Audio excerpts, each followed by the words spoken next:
یہ شیطان کا ہتھ کنڈا ہے کہ وہ آپ کو جب شرک اور بدعت اور حرام کاموں میں نہیں لگا پاتا، آپ کو بے حیائی کی طرف لے کر کے آتا ہے، بے حیائی کی طرف لے کر کے آتا ہے۔ اس ہتھ کنڈے کو پہچانیے میرے بھائی، اس سے بچیے۔ اللہ تعالیٰ کہتا ہے فَإِنَّهُ يَأْمُرُ بِالْفَحْشَاءِ وَالْمُنْكَرِ، ہاں فحشا بھی کر لیا، بے حیائی پر لے آیا، منکر کی طرف بھی لاتا ہے۔ خصوصاً ہمارے نوجوانوں کو آج ہمارے یہاں سگریٹ پینا فیشن ہے۔ اگر کوئی اسموک کرتا ہے تو لوگ کیا کہتے ہیں؟ دیکھیں اس کو، کیا مہنگی سگریٹ پیتا انہیں، گٹکا کھانا، یہ منکر ہے، برائی ہے۔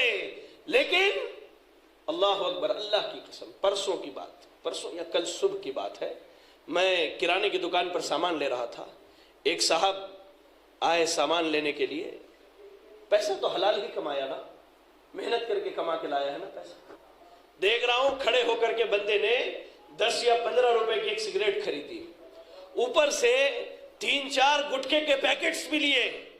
دیکھنے کے بعد دل میں یہ خیال آیا کہ بندہ یہ نہیں سمجھتا کہ اس چیز کو شیطان نے مکروہ بول کر کے لوگوں کو عادی بنا دیا ہے، مکروہ ہے۔ اور حیرت کی بات ہے، بری لگے کسی کو تو لگ سکتی ہے، بعض مولویوں کو بھی ہم نے یہ زردے والا پان اور یہ کھینی رگڑتے اور ہاتھ ٹھوکتے دیکھا ہے ہم نے۔ اللہ کی پناہ، اللہ کی پناہ، اللہ ایسے علماء کو ہدایت دے۔ یہ چیزیں حرام ہے، شیطان مکروہ بول کر کے آپ کو اس کے راستے پر لے کر کے آیا۔ صحابہ کے زمانے میں 2 ہی چیزیں تھی، حلال یا حرام، یا ایسی چیز جس میں شک و شبہ ہے، حلال پر عمل کرتے، حرام سے رک جاتے۔ آج تو الگ الگ اصطلاحیں نکال لی ہیں، یہ مکروہ ہے، طبیعت نہیں مانتی ہے، اس کے باوجود عادی ہو چکے ہیں۔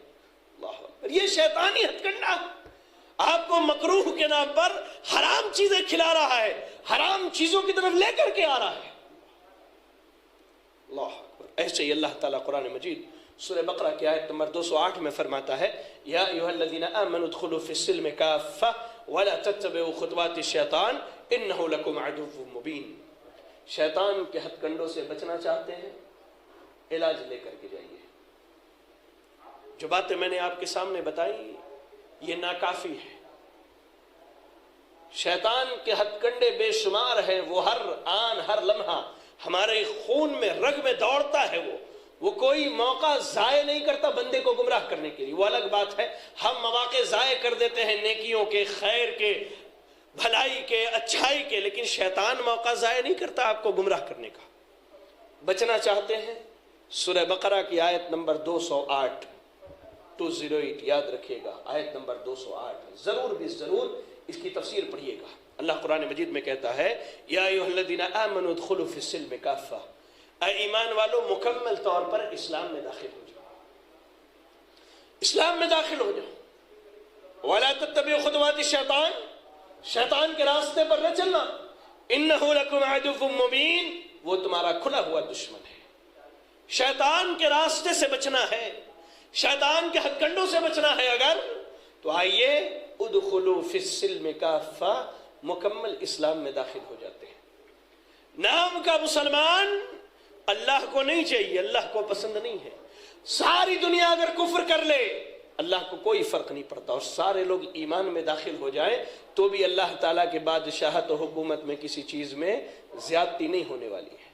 اللہ کو مسلمان وہ چاہیے جس کا اٹھنا بیٹھنا، چلنا پھرنا، زندگی کے تمام معاملات، تمام امور قرآن و حدیث کے مطابق گزرتے ہو۔ یہی چیز ہے ادخلوا فی السلم کافہ۔ اگر اسلام پر پورے آ گئے پھر شیطان کا بس آپ کے اوپر نہیں چلتا، انشاءاللہ وہ آپ کو گمراہ نہیں کر سکتا۔ اس لیے میرے بھائیوں کوشش کریں کہ اپنی زندگی قرآن و حدیث کے مطابق گزاریں، اپنی زندگی کتاب و سنت کے مطابق گزاریں، اپنی زندگی صحابہ اکرام رضی اللہ عنہم نے جیسے قرآن و حدیث کو سمجھ کر کے گزارا ویسے گزاریں۔ اللہ سے دعا ہے کہ اللہ رب العالمین مجھے آپ کو اور تمام مسلمانوں کو کتاب و سنت پر عمل کرنے کی توفیق عطا فرمائے۔ الہ العالمین ہم میں جو پریشان حال ہے اللہ تو ان کی پریشانیوں کو دور فرما دے۔ الہ العالمین ہم میں جو بیمار ہیں اللہ تو انہیں شفاء کاملہ عاجلہ عطا فرما دے۔ الہ العالمین ہم میں جو مقروض ہیں، تنگ دست ہیں، تنگ حال ہیں، اللہ تو ان کی تنگ دستی کو دور فرما دے، اللہ تو انہیں قرض کی ادائیگی کی توفیق عطا فرما۔ الہ العالمین ہمارے جو نوجوان اپنے رزق کے معاملات میں پریشان حال ہیں، اللہ تو ان کے رزق کے معاملات کو آسان فرما دے۔ الہ العالمین ہماری جو بہنیں اپنے گھروں میں اپنے رشتوں کے لیے بیٹھی ہیں، اللہ تو ان کے لیے بہتر سے بہتر رشتوں کا اہتمام فرما دے۔ الہ العالمین ہم میں سے جن کے والدین زندہ ہیں، اللہ تو ان پر ویسے ہی رحم فرما جیسے انہوں نے بچپن میں ہم پر رحم فرمایا ہے۔ الہ العالمین ہم میں سے جن کے والدین یا ان میں سے کوئی ایک فوت ہو چکے ہیں، اللہ تو ان کی مغفرت فرما دے، اللہ تو نے کروٹ کروٹ جنت الفردوس کے اندر جگہ عطا فرما۔ الہ العالمین دنیا کے کسی گوشے کسی خطے میں، اللہ شام میں، برما میں، یمن میں، عراق میں، ہمارے اس ملک میں، دنیا کے کسی بھی گوشے اور خطے میں کوئی بھی مسلمان پریشان حال ہو، اللہ تو اس مسلمان کی پریشانی کو دور فرما دے، اللہ تو اس کی پریشانی کو دور فرما دے۔ الہ العالمین تو جب تک دنیا میں زندہ رکھ دین اسلام پر، اور اللہ ختم ہو تو ایمان و اسلام کی حالت میں ہو۔ آمین۔ وآخر دعوانا ان الحمد للہ رب العالمین۔